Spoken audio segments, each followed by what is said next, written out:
for the purposes of our own sheer survival. How did we get here? I found myself going to the legacy of slavery, the legacy of colonization. And when I started digging even further and asking myself the obvious questions that are right in our fingertips, that are somehow not being discussed.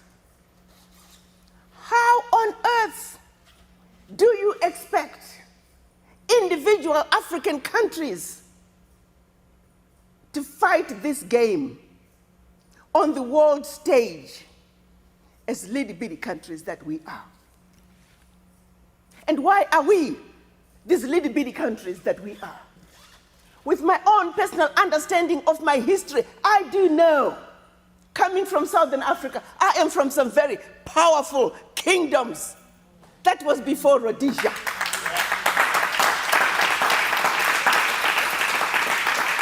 That was before South Africa. We were powerful kingdoms. That's who they knew us to be. When did we become these little-bitty countries? Thanks to the Berlin Conference. You see, the colonizers had been coming to Africa for over 700 years, starting with 300 years of the Portuguese, followed by 400 years of the other colonizers. They were coming into Africa in a very haphazard way. We heard about this amazing continent with everything that we need, and everybody is packing their bags and running to Africa. So you see Mr. Frenchman over here, he stole from the Africans. Then here comes Mr. British over here. He now starts stealing from the Frenchmen what the French have stolen from the Africans. And before you know it, here is Belgium, now stealing from the British what they have stolen from the French have stolen. Before you know it, they're fighting each other. Fighting over how to distribute the loot from the Africans. So pretty soon they were getting ready to have a European war on the African soil. The then Chancellor of Germany, Bismarck, realizing they're getting ready to have a European war on the African soil, called his sidekick, who by then was having havoc in the Congo, King Leopold. He said, let's bring all colonizers together. Let's meet in Berlin, Germany. Let's organize ourselves so we can effectively loot from these monkeys. So it was in 1884, from November to 1885 in February, they met in Berlin, the colonizers, not to see to it that Africa prospered. They met in Berlin to organize themselves so they could effectively loot from the Africans. They also met for another reason. They also met to organize themselves so they can make sure that Africa and her children are forever defeated and dominated. I repeat, 135 years ago, they met to organize themselves to see to it that Africa and her children on the continent and abroad are forever defeated and dominated. 135 years later, 2019, nothing has changed. Berlin Conference gave us countries like Gambia, Djibouti, Burundi, Central African Republic, Togo, Lesotho, Eswatini. The list goes on. As a matter of fact, all African countries. And they did one more thing. They took all these little bitty countries. They had this great big old map of Africa, across from them, strategizing. The more powerful the kingdoms were, the more they got along together, the more countries that came out of there, and the more languages that came out of there. Picture yourself driving from Zambia. You're speaking English. And pretty soon you are in Angola. You're speaking Portuguese. And pretty soon you are in DRC. You're speaking French. Pretty soon you are in Equatorial Guinea. You're speaking Spanish. Pretty soon you are in Cameroon. You're back English. Northern Cameroon, French. Pretty soon you are in Nigeria, English. Who does that? This was all by design to cause maximum destruction of a people. Give it a generation, the people who used to be one will not even know that they were related. History tells us that a husband and wife went to bed in Zambia. When they woke up, the wife was in Zambia and the husband was in Malawi. That's how arbitrary the divisions were. The divisions were done in Berlin, while the Africans were on the continent minding their own business. All to see to it that Africa and her children are forever defeated and dominated. These little bitty countries were given the same sovereignty. Hear me out now. These little bitty countries, Central Africa Republic, has the same sovereignty as China. Gabon, 1.5 million people, has the same sovereignty as China, as India, as the European Union. Even the Europeans realize, as France, as Britain, as Germany, they are not powerful enough. So they came together and became the European Union. But the little bitty African countries, you stay. And I often say, if this world was to be a boxing game, even in boxing, the boxers understand that heavyweights belong to the heavyweights, the middleweights with the middleweights, the lightweights with the lightweights, and the wannabes like my sons here, they need to belong over there, out there, yonder. You don't take a wannabe boxer and throw them in with a heavyweight boxer. It's like taking my poor husband and throwing him in with Muhammad Ali. You don't do that. It's just not done. But that's exactly what they're doing to Africa.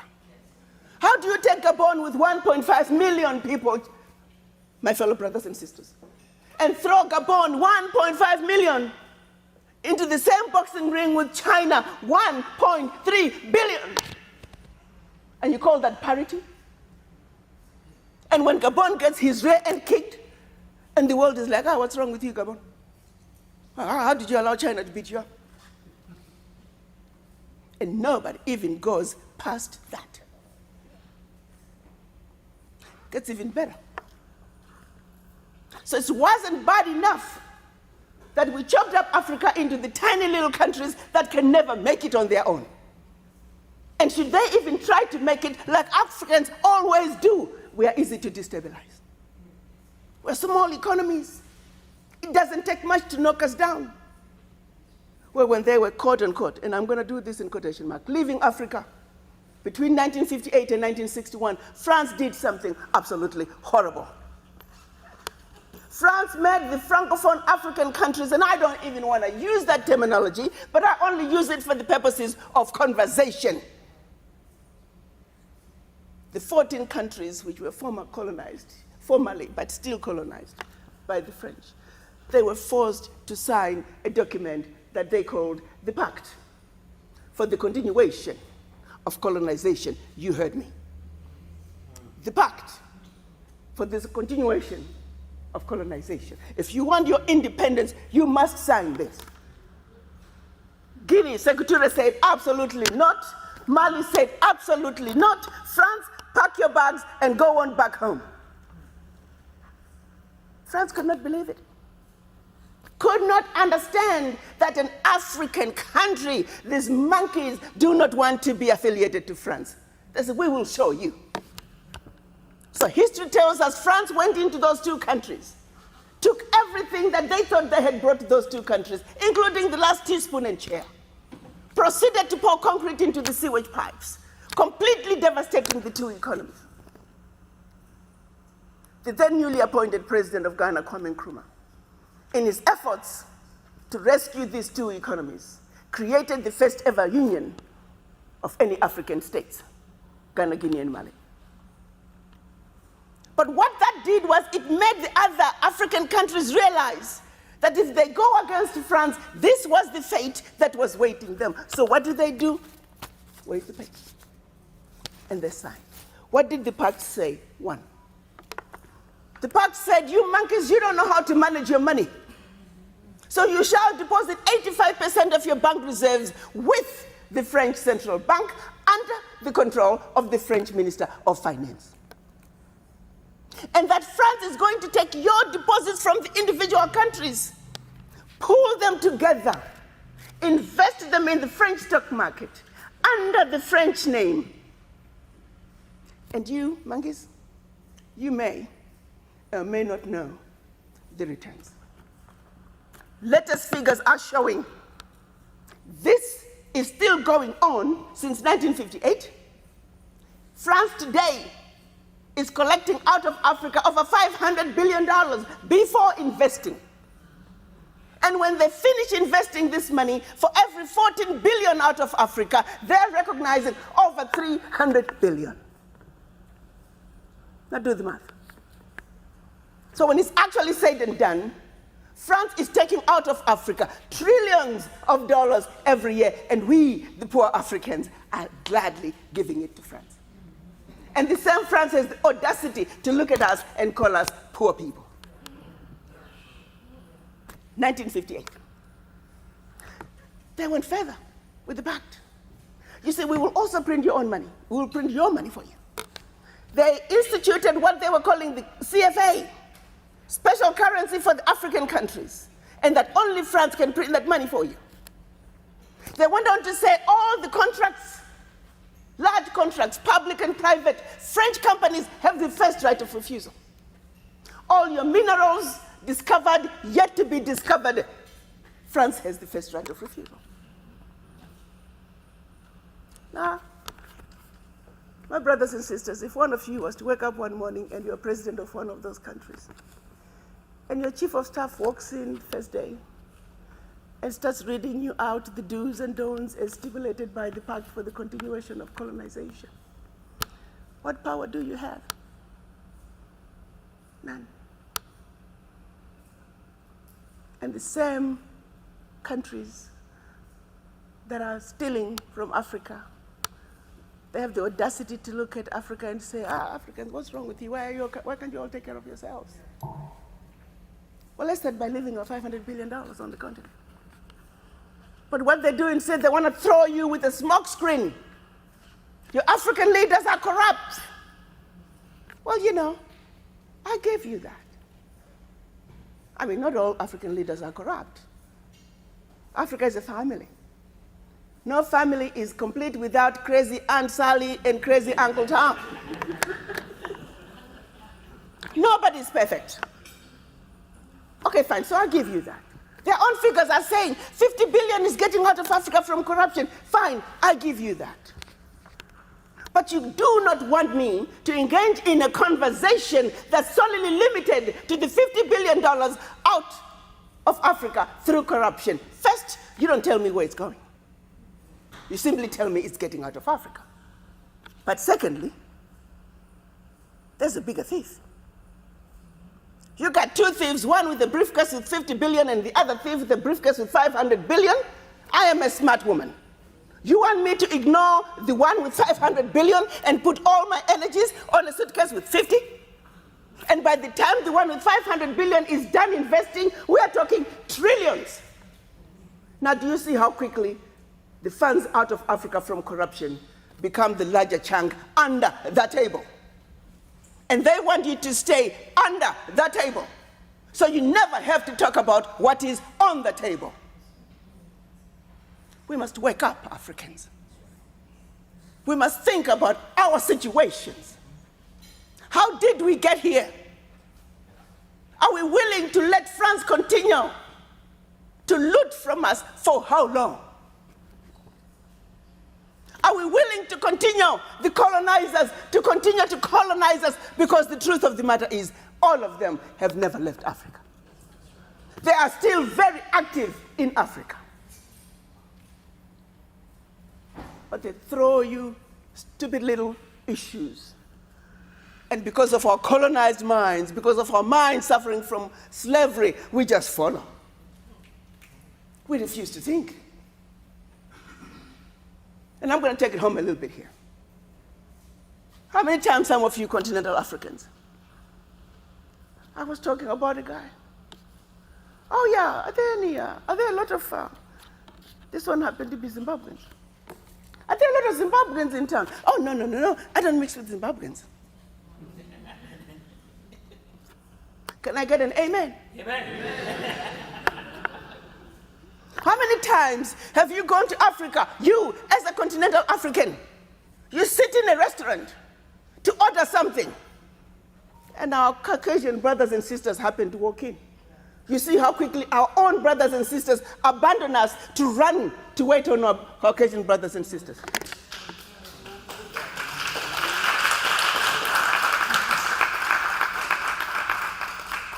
So yes, we have issues with France.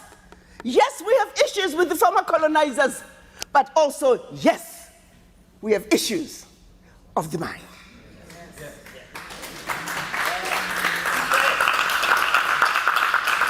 And here is where the real battle must be fought.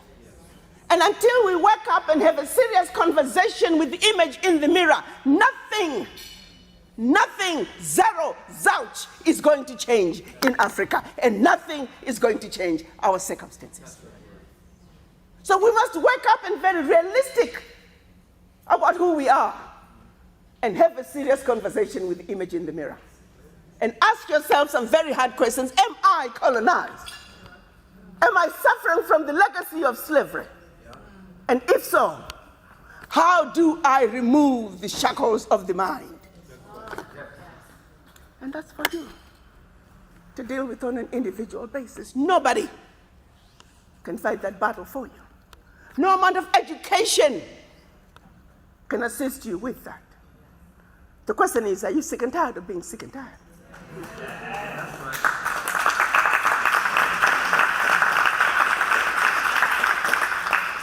1963, our Pan-African leaders came together to undo the boundaries imposed upon us by the Berlin Conference. Sadly, when they went to Addis Ababa, Ethiopia, they were divided. We had the Casablanca group, who were the Pan-Africanists and said, Africa for the Africans, African Union now.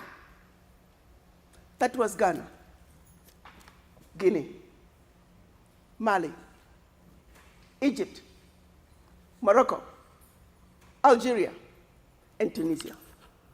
The rest of the 25 other countries, they were the nationalists. They said, let's go slow. So they won.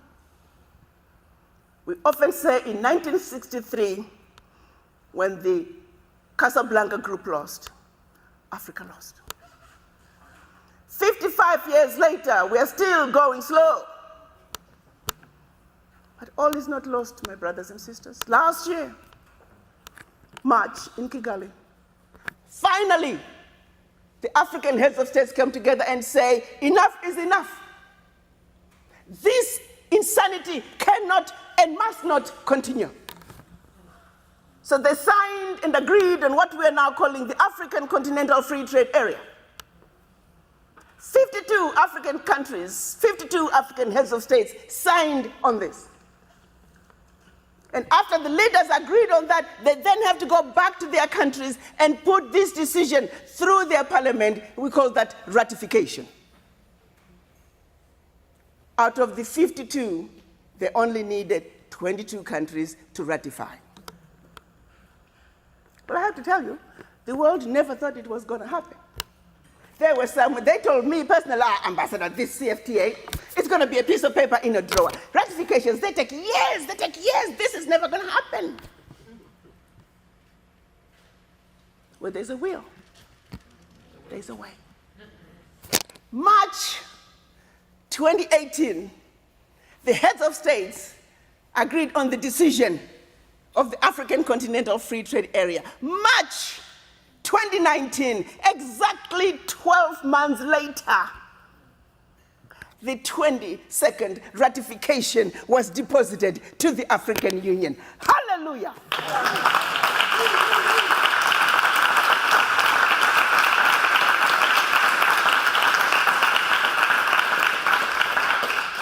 May 30th, this month, implementation of the African Continental Free Trade Area begins.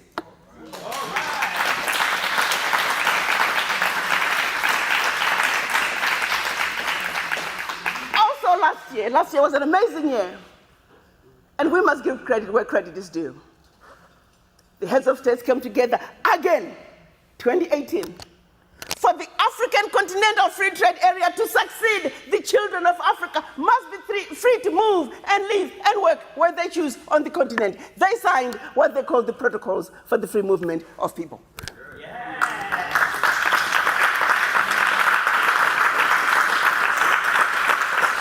And even as we are going through the process of ratifications, many countries, over 40 countries in Africa now, the heads of states are loosening their... So as I stand here, I want all of you to know that what you have been hearing about Africa, take off those lenses that are jaundiced. Take off those lenses that are old. Let's look for the lenses that makes you look at your Africa with 2020 vision. It is a new day in Africa. Yeah.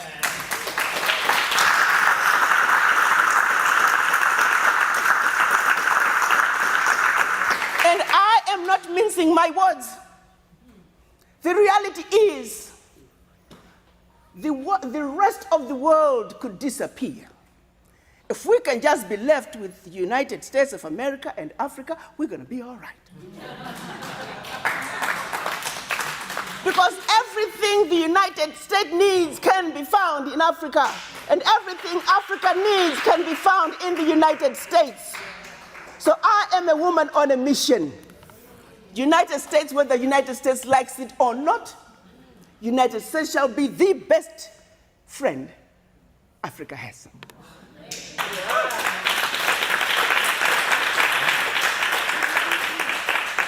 Whether we like it or not, Africa and the United States are married. This is a relationship that must thrive. It's a relationship that will have not only many children, but many, many beautiful children. And for that to happen, we must understand each other. The misunderstandings of yesteryear must be gone. We need to realize that our Caucasian brothers and sisters, they automatically come to the negotiating table on a high horse, feeling superior. That has got to change. And we too, as black people, we come to the negotiating table feeling inferior, automatically beaten down. That too has got to change.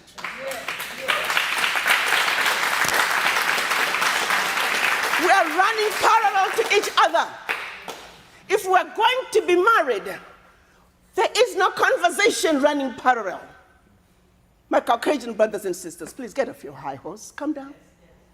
And we need to realize we're just as good as anybody else. Let's rise up. And somewhere in the middle is the where we meet. And it is in the middle that we are going to have serious, meaningful conversation that's going to make this marriage be what this marriage is supposed to be. I'm on a mission. And I have no doubt in my mind that together, looking at our Africa with clear vision, understanding the purpose, realizing that we have vacated a very important place that belongs to Africa, and agreeing that we must take Africa to that place and let Africa occupy her place. It is then, and only then, can we demand our respect as black people. No one is going to give us our respect. God, take it.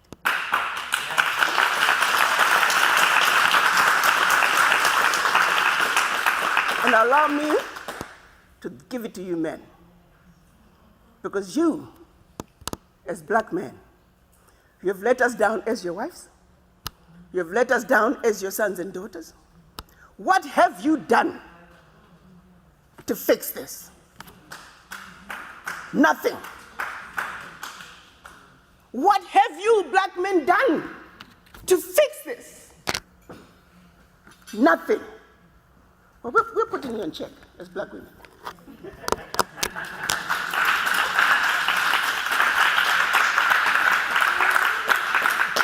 You fix this or we're taking over.